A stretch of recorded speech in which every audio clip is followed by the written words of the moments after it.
cómo vencer la traición. Hay muchas palabras hermosas en el idioma castellano, palabras que son casi musicales en su sonido. La palabra traición no es una de ellas. Cuando escuchamos la palabra traición, escuchamos a César, angustiado por el cuchillo que tenía enterrado firmemente en la espalda, cuando grita: ¡Ec tu brute! Cuando oímos la palabra traición, nuestra mente viaja a un huerto, una noche oscura, la voz de un amigo y un beso que vendió al Hijo de Dios por 30 piezas de plata. Cuando examinamos la vida de José, lo encontramos de pie en el umbral mismo de la traición. Una traición que surge de su propia familia. La misma conlleva un dolor a corto plazo para él, pero es una lección que el joven José debe recibir para aprender a vencer. El terreno de la tensión. Recuerdo que hace años visité una familia que había ido a nuestra iglesia. Tan pronto entré en la casa, percibí la tensión en el aire. No sabía con certeza si alguno de ellos amaba al otro, pero se vio muy claro que no se caían bien entre sí. En el transcurso de los siguientes 45 minutos, dos cosas se hicieron obvias. Los esposos no se hablaban ni parecían querer hacerlo, y su guerra civil personal había pasado de la relación entre ellos a sus hijos. Asumimos que en las familias hay calor, amor, aceptación y seguridad, pero muchas veces las familias no están a la altura de su nombre. Se convierten en caldos de cultivo para la ira, el resentimiento y la amargura. Ese fue el caso de la casa de Jacob, como se ve en Génesis 37. Jacob, hijo de Isaac y nieto de Abraham, aprendió a las malas que en realidad se cosecha lo que se siembra. Él había ignorado el patrón bíblico para el matrimonio que aparece en Génesis 2 y había tomado múltiples esposas. Tuvo hijos con esas dos esposas y sus criadas y terminó con una familia mixta de 12 hijos, todos rivales tratando de ocupar un lugar especial ante su padre.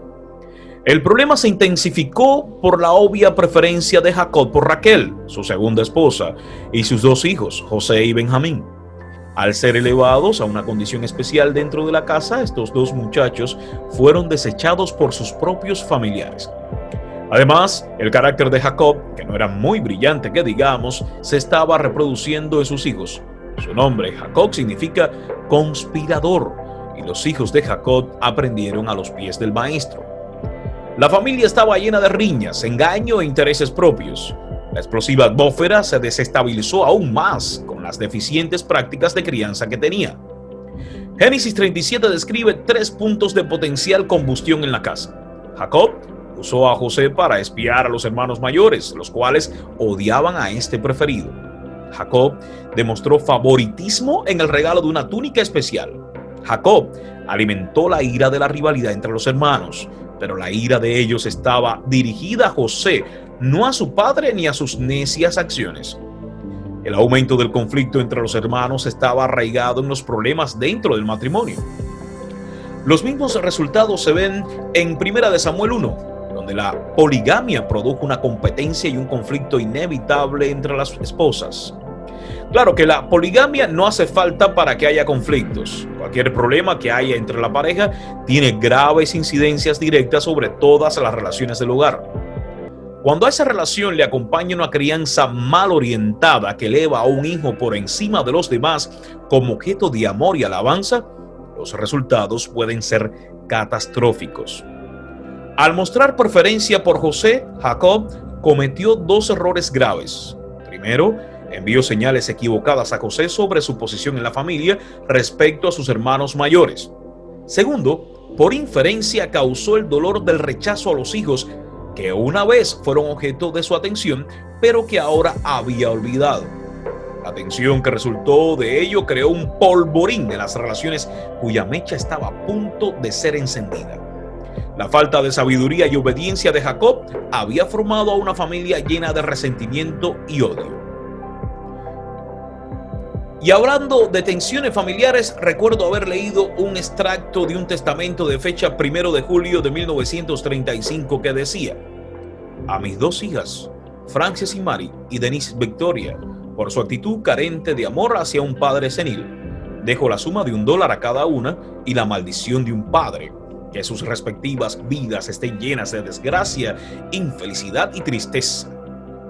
Que sus muertes ocurran pronto y sean de naturaleza duradera y tortuosa. que sus almas descansen en el infierno y sufran los tormentos de la condenación eterna. Una familia puede ser un caldo de cultivo para el odio, y los efectos pueden ser verdaderamente destructivos. Las indiscreciones de Jacob empaparon su casa de gasolina, y José estaba a punto de encender un fósforo. La impetuosidad de la juventud. José tuvo unos sueños que predijeron su futura ascensión a la grandeza, pero en lugar de considerar su importancia y procurar entenderlos, hizo alarde de ellos delante de su familia, incluyendo los hermanos que ya lo odiaban. José cometió 3 errores de juicio críticos. No tuvo criterio, no reconoció la situación problemática que había en su familia. Fue insensible, no consideró el impacto que tendrían sus acciones en los miembros de su familia. Fue inmaduro, no se detuvo a pensar en el dolor que causarían sus acciones. El resultado fue que la tensión y la ira siguieron aumentando. La cualidad del carácter que faltaba en la joven vida de José era el discernimiento. Aunque era cierto que un día ejercería dominio sobre sus hermanos, sus acciones demostraron que todavía no estaba preparado para ese trabajo. José tenía que estar preparado para la responsabilidad del liderazgo, y esa preparación vendría en la medida en que aprendiera a desempeñar el papel de siervo. El liderazgo de un siervo demuestra discernimiento, sensibilidad y madurez. Esto es así para los esposos y sus esposas, los líderes de una iglesia, los supervisores y sus empleados, o los líderes civiles y los ciudadanos. Hay una gran necesidad de nuestra generación de líderes que tengan corazón de siervo. Para el cristiano que está en el liderazgo, la pregunta siempre es: ¿estás usando tu posición o estás dejando que Dios te use a ti en ella? Con este fin, alguien escribió lo que se conoce como la oración del líder. Señor, cuando me equivoque, ayúdame a estar dispuesto a cambiar. Cuando tenga la razón, ayúdame a ser una persona con quien sea fácil convivir. Fortaléceme de tal manera que el poder de mi ejemplo sobrepase por mucho la autoridad de mi rango. José tenía que desarrollar el carácter de un líder, pero eso solo se lograría por medio de las elecciones y la experiencia de ser un siervo. En Génesis 37, 12 al 27, Jacob envió a José a vigilar a sus hermanos. Y como era de esperar, estos 10 hermanos se molestaron por la presencia misma de José. La presión aumentó al contemplar ellos al preferido de papá. Primero, vemos que la ira sustituyó al amor, incluso hasta llegar al asesinato, y el sarcasmo sustituyó a la manera adecuada de hablar. Rubén trató de intervenir a favor de José, pero fue rechazado. Por último, el ataque se produjo en varias etapas. Ellos tomaron su túnica, símbolo de su resentimiento. Lo arrojaron en un pozo para quitarle su vida. Con corazones endurecidos, se sentaron a disfrutar de una comida mientras su joven hermano languidecía solo en un pozo oscuro. Lo vendieron como esclavo, decidiendo que sacar beneficio a la vida de José era un final adecuado al triste acontecimiento. Nótese lo que produjo una tensión familiar no resuelta. La raíz de la amargura es el odio, Mateo 5, 21 y 22. El síntoma de la amargura es el sarcasmo, Santiago 3, del 1 al 8. El resultado de la amargura es la manipulación, utilizar a las personas en lugar de amarlas. Para los que han estudiado esta historia bíblica es fácil decir: no pasa nada, todo va a salir bien al final. Pero mire el dolor inmediato que brotó de una familia devorada por el odio. Rubén se lamentó por José y por su propia falta de valor.